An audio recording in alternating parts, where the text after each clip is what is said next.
I will never advise even my son to put his feet for this country. Send me out! This one is a double blast against Tinubu from P2B and Pastor Taribo West. P2B took a swipe at Tinubu's proposal to build one bus terminal each in the 6 geopolitical zones across Nigeria. In a post he made on his verified X handle, he said, 142 billion naira for bus terminals, another evidence of misplaced priority. The difference between the success and failure of the development in any nation is how you prioritize your scarce resources. The recent announcement that a sum of 150 billion naira has been approved by the federal government for the construction of one bus terminal in each of our 6 geopolitical zones further affirms the lack of competence, lack of focus, and poor leadership. In the 2024 budget, which is the operational budget today, the entire budget of all the teaching hospitals across all the federal universities in the country, as well as federal psychiatric centers, is under 100 billion naira. Yet the government has approved 142 billion naira for bus terminals. This is disturbing, considering that health is one of the most critical areas of development, which is deteriorating and remains grossly underfunded. WHO recently reported that over 20 million Nigerians are living with mental health issues. This is not only a misplaced priority, but a tragic irony of our country. This is not governance. Talking about good governance, our Nigerians are aware that with good governance, mosquitoes can be eliminated in our communities. This is stopping malaria from the source. It is mosquito bites that cause malaria. So if you are able to eliminate mosquitoes completely, that means you will no longer be budgeting for malaria's medicine every 2 or 3 months in case any of your family members fall sick from malaria. And let no one blame the citizens. Yes, good governance means that you will be able to enforce the law. Sanitation laws must be enforced. If you fail to enforce these laws, then people continue throwing litter around. Not that citizens shouldn't stop littering the space, no. But the reason the government exists is to enforce the law.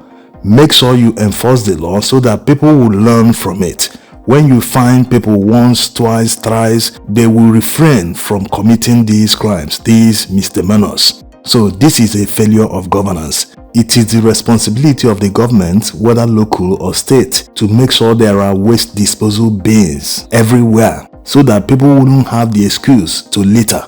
If they can find waste disposal bins everywhere, they will quickly learn how to dispose their waste properly. So this is still a failure of governance. It is the job of the local government to sweep the streets and keep the environment clean.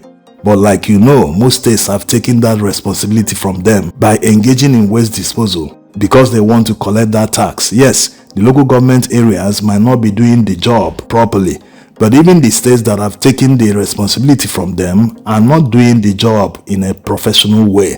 In most cases, you see them coming once a week or even sometimes once in 2 weeks to evacuate waste.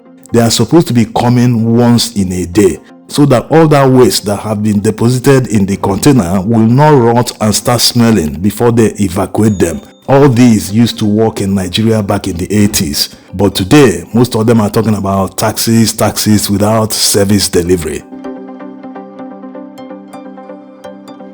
Now, the same way the states have taken over the responsibility of waste disposal from the local government is the same way the federal government is taking over from the states. Imagine talking about building bus terminals. Is that the responsibility of the federal government? They always want to show workings, but showing the workings in the wrong way. All these are intentional. They don't want to do all those things that will lift Nigerians out of poverty.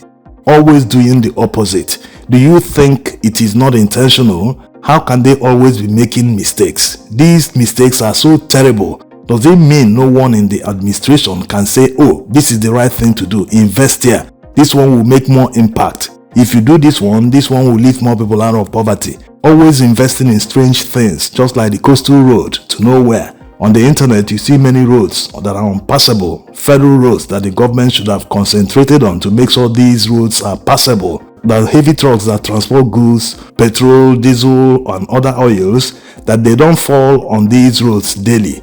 But instead of doing that, they focus on a new road to nowhere. So these are the issues. You don't do the one you are expected to do, the one that falls under your responsibility. You don't do them. You take on the ones that states should do. And what impact is one bus terminal going to do in a geopolitical zone? It doesn't just make any sense. And also look at the humongous amount. That's 23 billion naira for one bus terminal. What type of bus terminal is that? And in what city is it going to be in that geopolitical zone? It's just so tiring talking about the incompetence of these people. Or it's not even incompetence, it is intentional incompetence. They just don't want to do the right thing. Because if they do the right thing, you will be lifted out of poverty. And once you're lifted out of poverty, they can no longer buy your vote. They can no longer entice you with peanuts. Yes.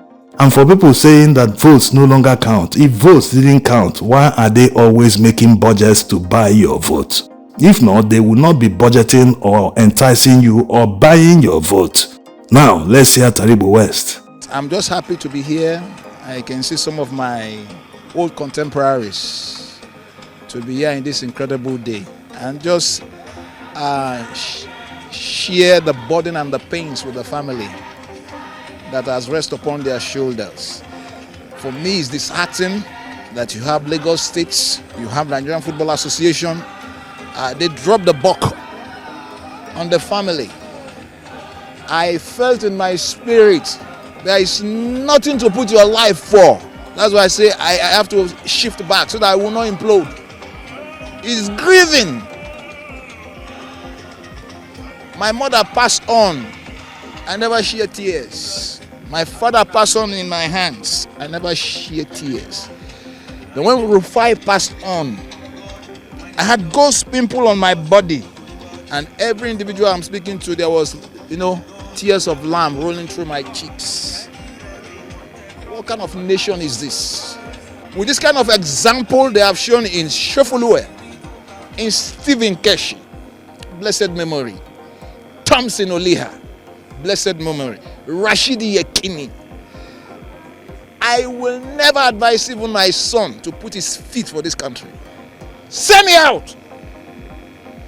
Do we have a football federation? Or do we have a football association in this Lagos State? That this hero, this soldier, this football evangelist has to be treated this way and his family. Could you imagine that the family will be crying just to solicit in within our groups to ask for money? That is madness. Look, please let me go. I don't want to pour my heart. Taribo West and Uche Okechukwu were some of the most formidable defenders the Super Eagles ever had.